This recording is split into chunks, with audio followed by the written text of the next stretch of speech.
L'entretien du marquis, numéro 2 sur la série qui porte comment je suis devenu anti-européen et comment je suis devenu quelqu'un qui milite pour le Frexit.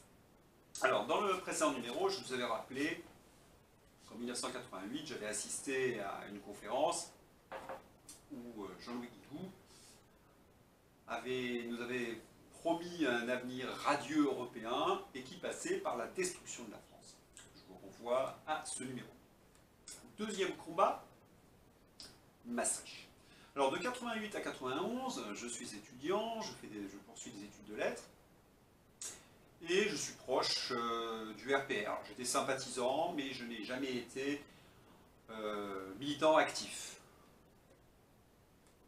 J'ai peaufiné en quelque sorte ma culture politique pendant ces années-là, et notamment lorsqu'il a fallu ratifier le traité de Maastricht. Alors je rappelle que Maastricht a dû passer par un référendum car il fallait modifier la Constitution. Maastricht était purement anticonstitutionnel puisque le général de Gaulle avait fait en sorte que la France reste souveraine justement, qu'elle n'entre pas dans ce fédéralisme dont j'ai parlé au dernier numéro. Il y a eu une campagne, et cette campagne a permis de construire deux camps, qui à mon avis existent toujours aujourd'hui, et si j'en crois un petit peu les sondages, je pense que nous sommes largement majoritaires. C'est-à-dire que si on faisait vraiment un référendum sur l'Europe, le non l'emporterait. Je pense que beaucoup de gens voudraient sortir de l'Europe. Alors, est-ce que pour autant il faudrait faire un véritable Frexit? Ça, c'est une autre question. Mais nous nous souvenons qu'en 2005, les gens avaient voté non à 51% contre la ratification, là aussi, du traité de Lisbonne. Alors, sur Maastricht, qu'est-ce qui a véritablement construit mon rapport à l'Europe? D'abord, je vais revenir sur ce que c'est exactement Maastricht. Maastricht voulait créer une monnaie unique. Alors, je ne vais pas revenir sur les 7 piliers parce que le traité de Maastricht fait plus de 1000 pages, mais enfin, il y a les 3 points sur lesquels nous avons combattu. C'est la monnaie unique, la concurrence libre et la libre circulation des personnes et des capitaux. Car ces 3 points économiques, qui étaient vraiment le sens du traité de Maastricht, allaient nous faire perdre notre souveraineté. Je voudrais aussi rappeler qu'en 92, nous étions pendant la fin de règne de Mitterrand, qui commençait à être malade. Nous ne le savions pas, mais nous en doutions, parce qu'il était quand même très affaibli. C'était une succession de scandales, les écoutes, l'affaire Peula, des suicides, des morts suspectes, et puis une crise économique qui touchait la France, qui touchait l'Europe à ce moment-là, puisqu'il y avait les marchés mondiaux qui s'étaient contractés. Donc nous étions dans une période de contestation du Parti socialiste. Lors du traité de Maastricht, il y a eu un front, donc non à ce traité, qui était constitué par Philippe de Villiers, qui était jeune et saignant, Charles Pasqua, qui était lui plus âgé, Jean-Pierre Chevènement. Alors c'est la partie gauche républicaine qui nous avait rejoints dans ce combat, et celui qui a organisé le non à Maastricht, Philippe Séguin. Alors il y avait 2 autres leaders, mais j'ai assez peu de souvenirs d'eux, pour une raison simple, c'est qu'ils avaient tendance à être à part. Il y avait des communistes, je crois, qui avaient lutté contre ce traité de Maastricht, mais ils ne venaient pas avec nous. Et il y avait Jean-Marie Le Pen aussi. Mais je n'ai pas le souvenir qu'on ait fait un meeting commun avec le Front National. Donc, qu'est-ce qui a fait que nous avons refusé ce traité de Maastricht? Comme je vous l'ai dit, c'est cette perte de souveraineté nationale. À partir du moment où un pays n'a plus la main sur sa politique économique et surtout monétaire, ce n'est plus un pays. C'est-à-dire qu'en 1992, quand ce traité a été ratifié, la France n'était plus un pays souverain.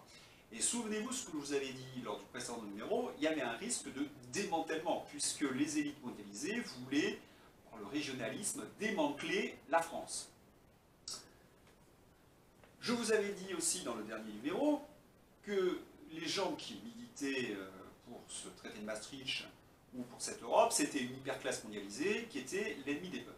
Eh bien, le traité de Maastricht, c'est remettre les clés de votre maison à cette hyperclasse. Autrement dit, vous remettez les clés de votre destin à des gens qui s'appellent Bernard-Henri Lévy, Claude Escolovic, Pierre Berger, et une partie de l'intelligentsia du Parti Socialiste. Autrement dit, c'est une forme de suicide où, je ne sais pas, vous avez décidé d'être un esclave. Et bien c'est ce qui est arrivé à la France. À ce moment-là, on a décidé d'être des esclaves. Nous n'avions plus la main sur notre politique. Quand nous avons affronté nos adversaires dans des débats, ils n'avaient pas de réponse à nous donner réelle. Ils étaient dans les... J'en ai parlé dans le précédent numéro, dans des grands slogans, le sens de l'histoire, l'Europe allait nous apporter la prospérité, la puissance. Bon, bref, le blablabla habituel, que l'on retrouve encore hein, dans les livres d'histoire d'ailleurs de nos enfants.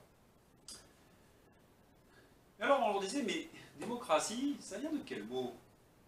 Oui, démocratie, démos en grec, le peuple. Qu'est-ce que vous en faites? Le peuple ne sera plus souverain, ce seront donc une certaine classe, une élite mondialisée qui allait, en quelque sorte, diriger notre avenir. Est-ce qu'on peut leur faire confiance?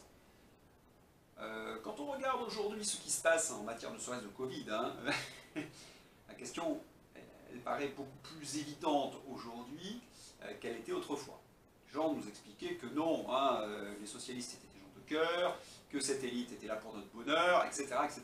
Il était très difficile, en fin de compte, de leur faire entendre raison. On leur rappelait aussi une vérité que moi j'ai apprise de la part de Philippe Séguin et de ses lieutenants, c'est que ce traité de Maastricht avait été fait par le patronat et par les grands de la finance. Parce que lorsque vous libérez les capitaux et les biens, eh bien vous faites en sorte que ces gens n'aient plus à répondre de leurs actes, dans une certaine mesure, sur le sol national. Leurs capitaux partent. D'ailleurs, une partie de l'industrie française est partie à l'étranger, et j'en sais quelque chose puisque je suis expatrié, pour éviter généralement les impôts en France, produire en Chine, etc.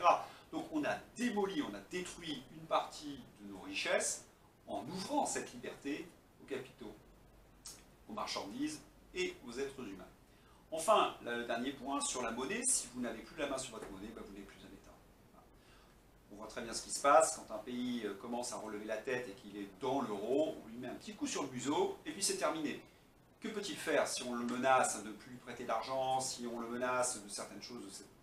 Eh bien, ce pays est obligé de se coucher.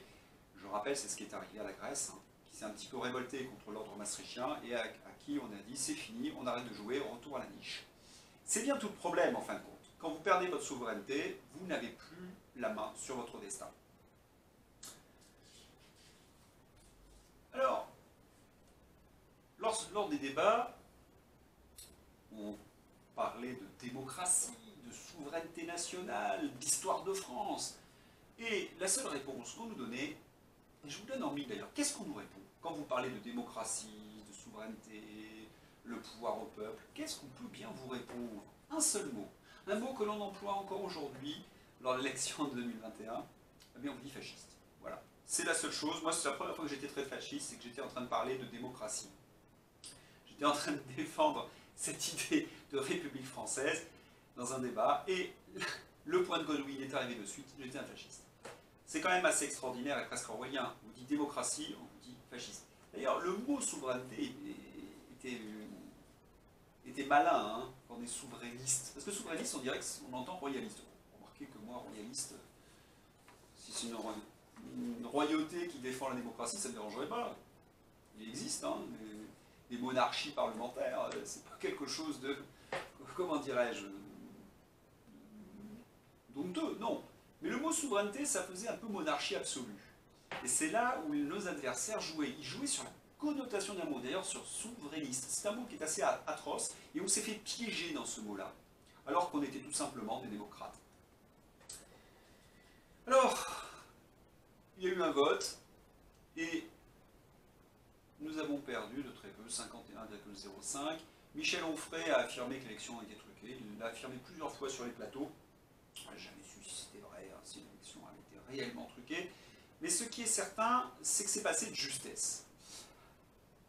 J'avais interrogé un petit peu autour de moi les gens qui avaient voté discours, ils étaient vraiment persuadés qu'on allait dans le sens de l'histoire. Voter contre l'Europe, c'est aller contre l'histoire, sans comprendre qu'ils allaient, eux, contre le sens de l'histoire, parce qu'ils allaient créer une sorte de monstre technocratique qui ressemble aujourd'hui à ce qu'a pu être l'URSS. On a l'impression alors que la Russie s'est débarrassée de la structure du Parti communiste. Nous avons créé une sorte de parti communiste européiste qui ne défend pas les intérêts des nations, qui ne défend pas les intérêts des citoyens, qui défend les intérêts essentiellement des grandes sociétés mondialisées.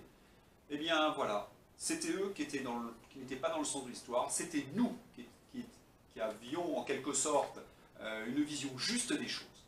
Et je voudrais terminer sur un mot de Philippe Séguin. Il avait expliqué qu'est-ce que la nation. Ben, la nation, c'est ce qui permet, c'est la chose la plus sacrée qui nous permet d'être citoyens, de faire notre pouvoir, d'avoir notre pouvoir, hein, de peser sur la destinée de notre pays à travers le vote. Aujourd'hui, nous votons pour des gens qui ne nous représentent plus.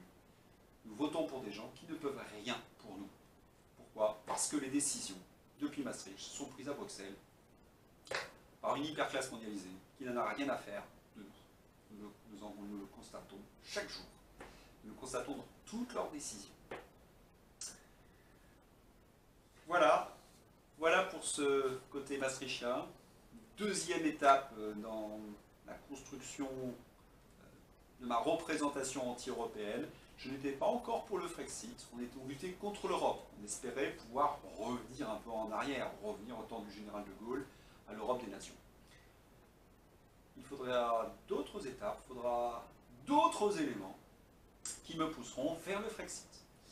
Je vous donne rendez-vous pour les prochains numéros des Entretiens du Marquis. Si vous avez aimé cette vidéo, n'hésitez pas à la liker et puis à la faire circuler. Merci à tous. Bonne soirée.